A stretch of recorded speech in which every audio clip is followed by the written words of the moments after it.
علی باپیر و وەفدێکی کۆمەڵی ئیسلامی سەردانی پارێزگاری کەرکووکیان کرد و لەلایەن نەجمەدین کەریم پارێزگاری کەرکووکەوە پێشوازیان لێکرا.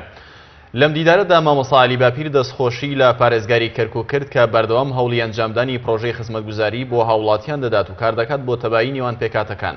ئەمیری کۆمەڵی ئیسلامی وتی کەرکووک شارێکی کوردستانیەوە هەموو هەوڵەکان بۆەوەن بگەڕێتەوە سەر کوردستان، هەروەک پاڵپشتی کۆمەڵی ئیسلامی بۆ باشکردنی دۆخی سیاسی و ئابووری و ئەمنی شاری کەرکووک دەربڕی.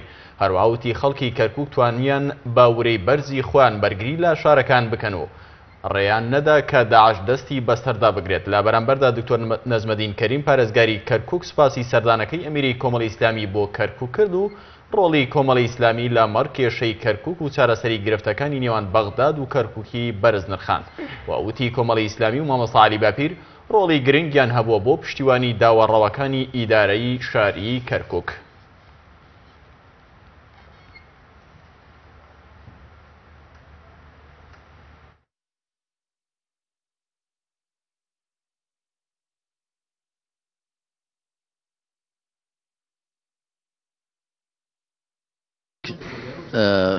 شارێکی زۆر گەورە و گرنگە لە عێراقدا، بە تایبەت کە هەم پێکاتەکانی خەڵکی عێراقی تێدان.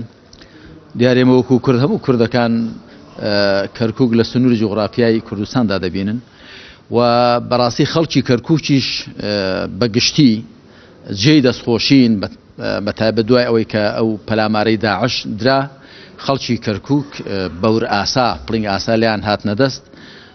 من دەستخۆشی دەکەم لە خەڵکی کەرکووک بەگشتی لە تەمان لە برادرانی ئاسایش و پێشمەرگە لێرە و برای بەڕێزمان کاکتۆر نەجمەدین کەریم و هەمووانێک کە هاوکارنی. زۆر سپاسی مامۆستا علی باپیرەکەم و هاوڕێکانی کە ئەمڕۆ سەردانی ئێمەیان کردووە، بە تایبەتی ئەو برادرانی کە لە هەولێرەوە هاتوون و طبعاً برادرانی کەرکووکیش هەمیشە ئەمە ماڵی خۆیانە. مامۆستا علی باپیر هەمیشە پشتیوانی ئێمە بووە و دائما ڕێی باش بووە بەرامبەر بە ئەو کارانەی لە کەرکووک کردەوە، ئەو ئامۆژگاریانە و ئەو پێشنیارانەی کە کردوشێتی هەمووی پێشنیاری گرنگە و ئینشەڵا ئێمە کردومانە و باشتری شتێکەکەین لەمەوە. بەڵام پشتیوانی ئەوان و پشتیوانەی کۆمەڵی ئیسلامی بۆ ئێمە زۆر زۆر گرنگە.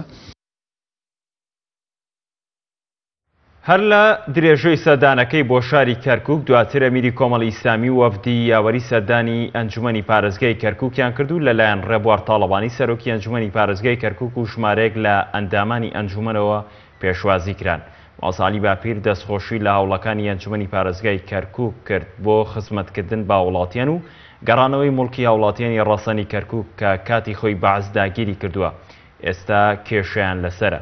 ئەمیری کۆمەڵی ئیسلامی وتیشی کۆمەڵ پاڵپشتی هەر هەوڵێک دەکات بۆ ئەوەی هەڵبژاردننی ئەنجومەنی پارێزگای کەرکووکی تێدا ئەنجام بدرێت. لای خۆشەوە ڕێبوار تاڵەبانی سەرۆکی ئەنجومەنی پارێزگای کەرکووک وتی ئەنجومەنی پارێزگای کەرکووک هەموو هەوڵەکانی دەخاتەکەر بۆ ئەوەی هەر بڕیارێکی گونجاو بدات لە خزمەتی کەرکووک و کەرکووکیەکان بێت، چونکە هەڵنەبژاردننی ئەنجومەنی پارێزگای کەرکووک بۆتە گرفت لە بەردەم بڕیارەکانی ئەواندا.